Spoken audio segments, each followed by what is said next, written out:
Assalamualaikum warahmatullahi wabarakatuh. Pada video kali ini channel Eva Privat akan membahas salah satu materi awal di termodinamika, yaitu materi terkait dengan definisi kalor dan temperatur, kemudian skala temperatur, kemudian bagaimana kita mengkonversi dari beberapa skala temperatur yang ada, ya. Untuk teman-teman yang baru pertama kali menemukan channel ini, silakan untuk mengklik tombol subscribe dan lonceng sebagai bentuk dukungan untuk kami terus membuat video-video bermanfaat selanjutnya. Oke, jadi yang pertama kita akan membahas terkait dengan definisi, ya. Jadi yang pertama adalah definisi kalor dan temperatur. Ya, jadi kalor atau dalam bahasa Inggris kita lebih sering menyebutnya heat, ya. Jadi kalor itu kalor atau dalam bahasa Inggris itu heat, ya. Nah, sekarang apa itu kalor?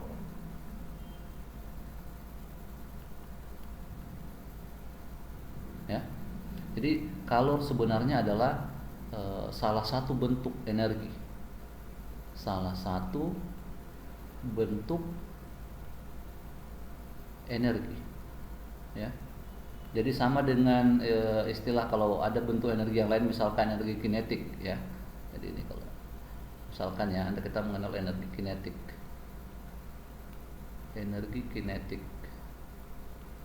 ya. Misalkan juga ada energi potensial, ya. Bentuk lain dari energi, ya, energi potensial, ya. Jadi posisi kalor sama dengan posisi energi kinetik, sama dengan posisi energi potensial, gitu.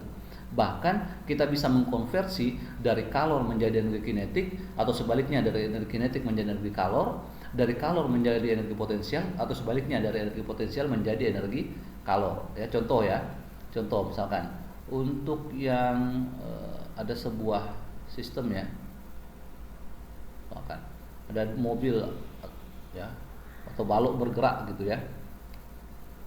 Nah, ini bergerak ke sana, ini bergerak ke sini, ya. Tentu saja kan energi kinetiknya sama dengan 1/2 mv kuadrat, ya. Jadi energi kinetik dimiliki suatu benda karena dia punya kecepatan, gitu. Tapi coba Anda bayangkan bagaimana jika dua balok yang sedang bergerak ini kan geraknya saling mendekati, ya. Kalau pada akhirnya dia collide atau bertumbukan, gitu. Kalau dia bertumbukan sampai berhenti, nah, kemana EK itu pergi? Kan kalau dia berhenti kan energi kinetiknya sama dengan 0, gitu, ya. Ini EK sama dengan 0. Kemana energinya pergi? Nah, dia berubah menjadi energi apa saja, ya. Salah satunya bisa menjadi energi kalor, ya, atau bisa juga menjadi energi bunyi, seperti itu, gitu, ya. Apa yang semua coba saya jelaskan adalah kalor itulah salah satu bentuk energi, ya, salah satu bentuk energi. Tapi dari mana sumbernya kalor itu? Coba kalau kita menggambarkannya, kalau ini ada sebuah bahan, ya, ini kita beli energi dalam bentuk kalor, ya. Biasanya simbolnya kalor itu Q, ya. Ini kalor. Dalam bahan ini misalkan material, ya, atau bahan lah. Ini kan ada atom-atom di dalamnya, gitu, ya. Atom-atom di dalamnya, ya. Nah, ketika kita beri kalor, maka atom-atom ini itu akan bergetar, ya. Atom bergetar. Ketika atom ini bergetar, maka temperatur itu akan meningkat. Temperatur meningkat, ya. Temperatur meningkat. Seperti itu, ya. Kalau dengan suatu cara tertentu, misalkan kita menarik Q-nya keluar, maka temperatur berkurang. Temperatur berkurang. Ya. Semakin lama atau semakin cepat atom itu bervibrasi, maka semakin besar juga temperaturnya. Ya, seperti itu. Jadi kalau kita mau mendefinisikan temperatur, ya, ini mungkin berbeda di buku dituliskannya, ya. Temperatur itu adalah ukuran relatif, ya. Ukuran relatif panas atau dingin suatu benda, ya, atau suatu objek, ya, seperti itu. Nanti akan ada alat yang digunakan kita sebut dengan termometer, ya, untuk mengukur berapa besarnya temperatur itu, ya. Tapi nanti di slide berikutnya, gitu, ya. Intinya adalah saya mau menjelaskan di ini bahwa kalor itu adalah salah satu bentuk energi, sehingga dia juga bisa berubah dari satu bentuk ke bentuk yang lain. Sumber dari kalor itu biasanya adalah getaran dari atom-atom penyusun dari suatu objek, ya. Ini tadi karena saya terlanjur menuliskan energi potensial, maka ya energi potensial itu dimiliki suatu benda karena dia memiliki sebuah ketinggian, ya. Kalau misalkan ini adalah ketinggiannya H, maka energi potensial itu sama dengan M kali G kali H, seperti itu, ya. Nah, sedikit bicara terkait dengan temperatur, ya. Kalau misalkan kita mendekatkan dua buah benda atau dua buah objek, misalkan seperti ini, ya. Ini di sini temperaturnya tinggi, ya, T-nya tinggi, kemudian di sini temperaturnya rendah, seperti itulah T, ya. Maka akan terjadi aliran kalor dari benda dengan temperatur tinggi ke benda dengan temperatur rendah, gitu, ya, sampai diperoleh ada yang kita sebut dengan keseimbangan termal. Keseimbangan termal. Ketika sudah terjadi keseimbangan termal, maka aliran kalor itu akan berhenti, ya. Nah, seperti itu. Nah, selanjutnya bagaimana kita mengukur atau bagaimana kita mendefinisikan skala dari panas atau temperatur, Nah, untuk teman-teman yang masih kurang paham bisa di-pause videonya, kemudian diperhatikan baik-baik, ya. Dicatat bagian-bagian yang menurut Anda penting. Nah, selanjutnya kita akan bicara terkait dengan skala atau mungkin termometer lebih cocok, ya. Termometer, ya. Jadi ada, ya, yang familiar kita untuk orang Indonesia itu adalah Celsius, ya, dalam derajat Celcius biasanya.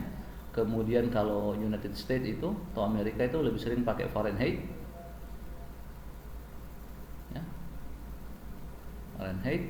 Kemudian untuk kebutuhan saintis atau lebih bisa dipakai untuk umum itu biasanya adalah Kelvin, ya. Satuan internasional untuk temperatur atau suhu itu adalah Kelvin, ya. Kemudian bagaimana kita menjelaskan masing-masing untuk Celsius, Fahrenheit dan Kelvin ini, gitu, ya. Kalau bagaimana? Kalau Anda punya sebuah wadah, misalkan, ya, wadah, ya, berisi air, kemudian di dalamnya juga ada bongkahan es, misalkan, ya. Bongkahan es, ya. Kemudian Anda meletakkan di sini termometer Celsius, misalkan. Nah, itu akan terbaca 0 derajat Celcius. Ini kita sebut dengan titik beku air, ya. Titik beku air, ya, atau bahasa Inggrisnya melting of ice. Nah, beda halnya kalau kemudian misalkan, ya, Anda punya satu wadah air, kemudian ya, Anda panaskan dengan lilin misalkan sampai dia mendidih atau titik didih ya, titik didih. Ini. Kemudian Anda ukur berapa temperaturnya dengan termometer Celcius, maka Anda akan peroleh suhunya itulah 100 derajat Celcius. Tapi ingat ya, ini pada tekanan standar ya, atau standar pressure. Standar pressure itu adalah 1 atmosfer tentunya ya. 1 atmosfer. Kalau tekanannya beda ya, tentu saja nilainya juga nanti berbeda. Tapi kita tidak akan membahas itu lebih jauh ya. Nah, ini dari titik beku air sampai titik didih air, ini rentangnya adalah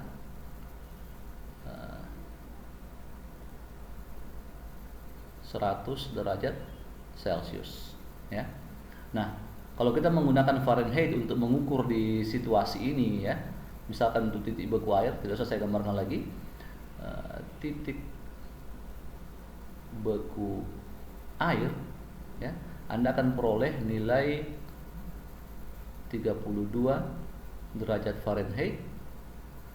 Kemudian untuk titik didih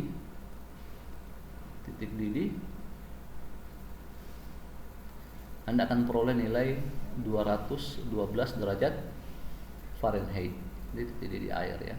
Nah, apa yang coba saya sampaikan, artinya kita bisa mengambil kesimpulan bahwa 0 derajat Celcius itu sama dengan 32 derajat Fahrenheit, dan 100 derajat Celcius itu adalah 212 derajat Fahrenheit. Kita bisa lihat ini rentangnya adalah 180 derajat Fahrenheit ya, seperti itu. Jadi nanti memudahkan kita untuk mengkonversi ya. Nah, sekarang Kelvin. Mengapa kita membutuhkan lagi ukuran atau skala termometer Kelvin gitu? Karena ada suatu suhu tertentu yang kita sebut dengan absolute zero ya, temperature. Jadi ada istilahnya absolute zero ya. Absolute zero temperatur itu artinya adalah temperatur paling dingin atau paling kecil atau paling rendah yang mungkin kita peroleh ya. Terus saya tulis saja di sini, ini adalah temperatur paling rendah yang mungkin kita diperoleh ya, seperti itu. Itu yang disebut dengan absolute zero temperature, atau kita nyebutnya dengan kalau kita kembali ke definisi kalor tadi ya, kalau kita kembali ke definisi kalor tadi itu terjadi ya, atau temperatur itu terjadi ketika ini bergetar, atom-atomnya bergetar ya, ini bergetar ya. Ini kalau kita kasih masuk Q, maka dia bergetar.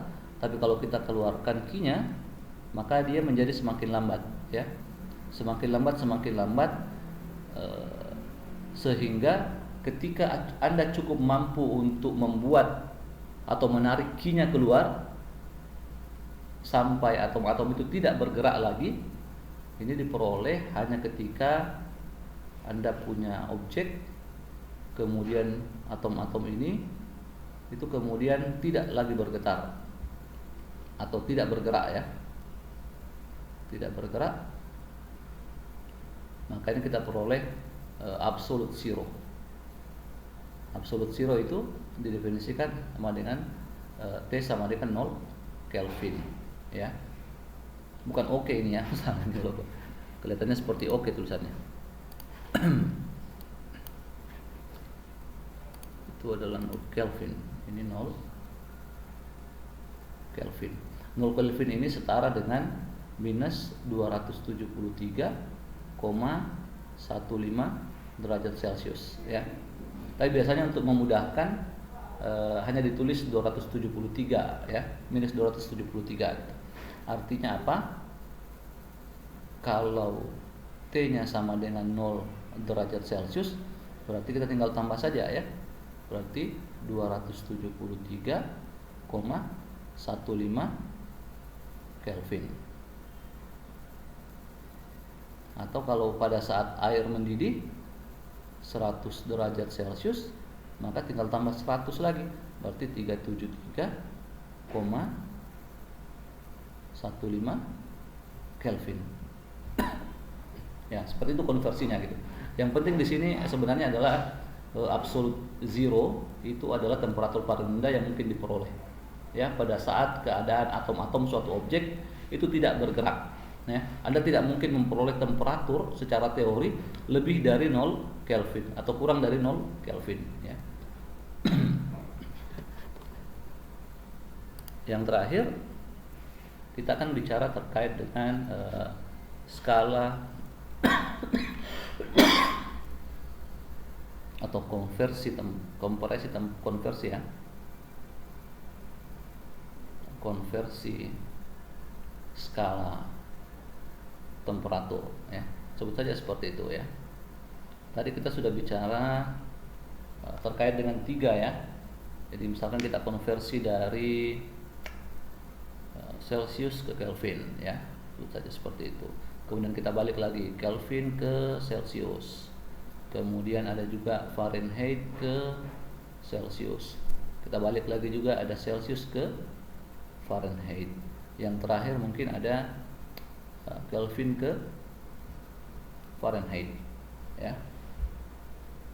Jadi untuk konversi Kelvin ke Celsius yaitu K itu sama dengan, saya sebut saja TC ya, tambah 273 ya. Saya tidak perlu lagi tadi 15-nya ya supaya lebih mudah ya. Contohnya kalau misalkan kita mengukur TC ya sama dengan 25 derajat Celcius di rumah, maka berapa kalau kita mengukurnya dengan skala Kelvin ya? Tinggal K sama dengan 25 tambah 273. Dalam hal ini sama dengan 298 Kelvin ya, seperti itu. Kalau kita balik Kelvin ke Celsius ya tinggal kita balik saja, TC itu sama dengan K dikurang 273 ya. Jadi misalkan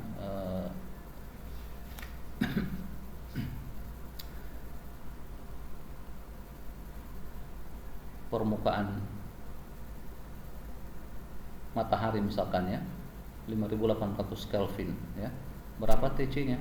Kalau kita menggunakan Celsius atau skala Celsius berarti 5800 dikurangi dengan 273 atau itu sesetara dengan TC sama dengan 5527